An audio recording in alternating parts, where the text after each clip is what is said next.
And I have no doubt that Caribbean countries need to deepen democratic participation, need to embrace civil society, need to redesign structures of decision making. And while I don't think the record in that regard is necessarily impressive, I don't think so. Nevertheless, I think there is willingness or evidence of willingness to deal with some of those issues. But we also have to approach it with a realism. The Caribbean is going through the greatest crisis it has ever had since independence. I don't think sometimes we understand the gravity of the situation, the gravity of the challenges currently facing the region. Perhaps the tragedy of all of this is that we're now seeking to address an issue of such extraordinary importance at a moment of economic vulnerability and economic weakness. I'm just really trying to say to you that so much of the reforms that are vitally necessary to the Caribbean at this time can be stymied in part by those challenges that we have on the economic front. But I don't think that there is an unwillingness to tackle those issues.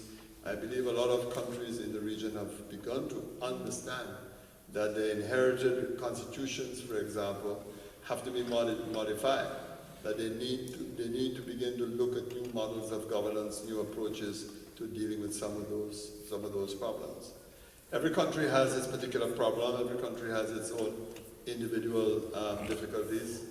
One remedy can't fit all countries, but at the same time, I don't think that you are dealing with governments who are unwilling to engage the broader society in searching for solutions to challenges that currently exist. Poverty is a very real issue.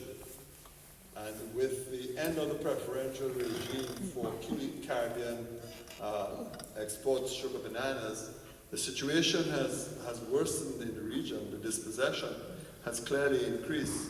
There's far more marginalization compounded by this recent economic crisis. So that even that is compelling a change in political approaches to dealing with the crisis. Never before have the governments sought to integrate people and involve people in seeking joint solutions to deal with these problems. It's incremental, but I think it is important. But I would say, yes, I would think that there is an awareness that we can't make progress on these issues if we don't rethink our politics, rethink our engagement with the populations that we govern. Yeah. Final two questions, Mr. Letchman, and then the young lady in the front, and then we're going to close for the evening. Yes, President Obama has preached that big nations should not bully small nations.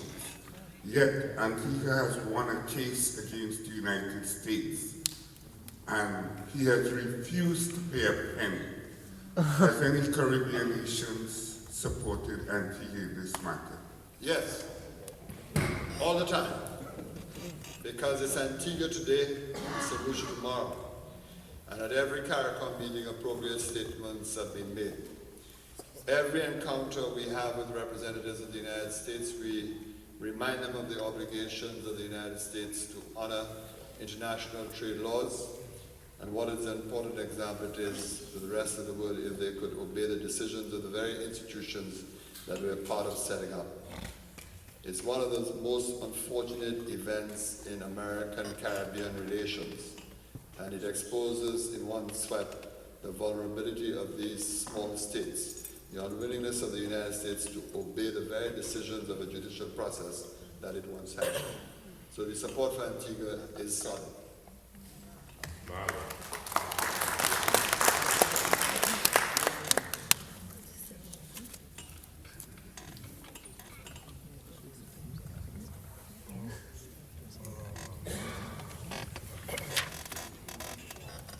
Yeah, I have a more controversial question.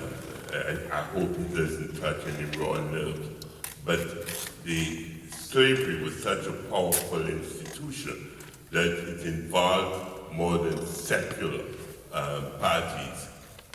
the church has also played a very powerful role in subjugating our people and giving comfort and solace to the slave masters.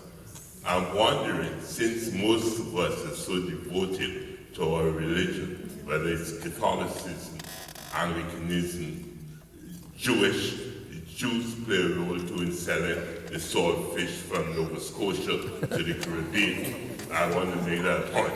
I'm wondering, since this is so weighted towards morality and decency, why don't we lead the delegation in this age where we have a very liberal Pope to handle questions, and maybe the church can set an example for the secular world?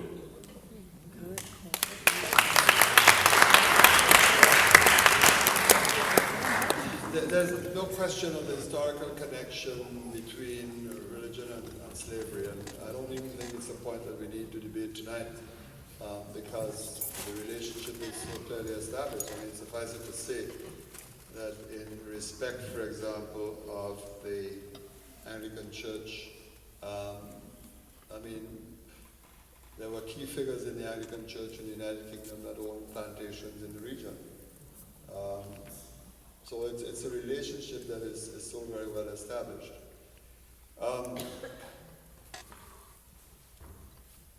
My general sense, however, is this, that of all the institutions who had to respond to this issue, the church generally has been very responsive, in the sense that I have been in several audiences involving key figures in the church, and they have gone past that point of saying sorry to actually extending apologies. So I don't think that there is any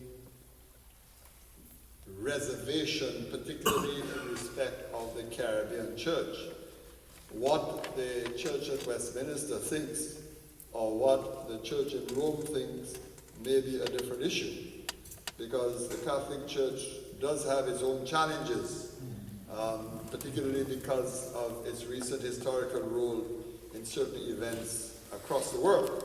It does have its challenges, but I would say that the almost quote-unquote new beginning that we are seeing in Rome perhaps makes some of those conversations far easier than may have been the case in the past.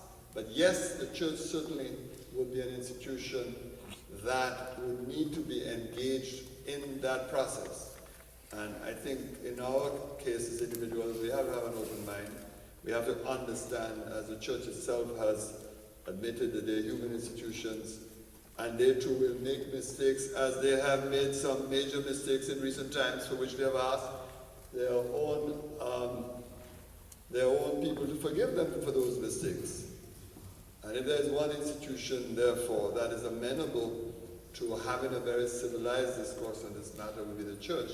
But I'm far more confident that the church would understand those aspirations of which I speak, understand the human condition of which I speak, and of course would want to join the movement generally in seeking for reparatory justice. So I'm not too discouraged by the position of the church world. If there's any entity that can answer to the calling and join the Caribbean, would be our churches.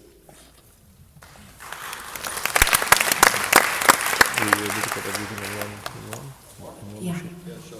Yeah. Okay, so my question is also a religious-based question, but it has a different focus. So it has to do with African-based religions. So how can descendants of formerly enslaved people identify with African histories and cultures on a spiritual level? And this comes from the idea that colonialism, as was stated before, used Christianity to further enslave Black people.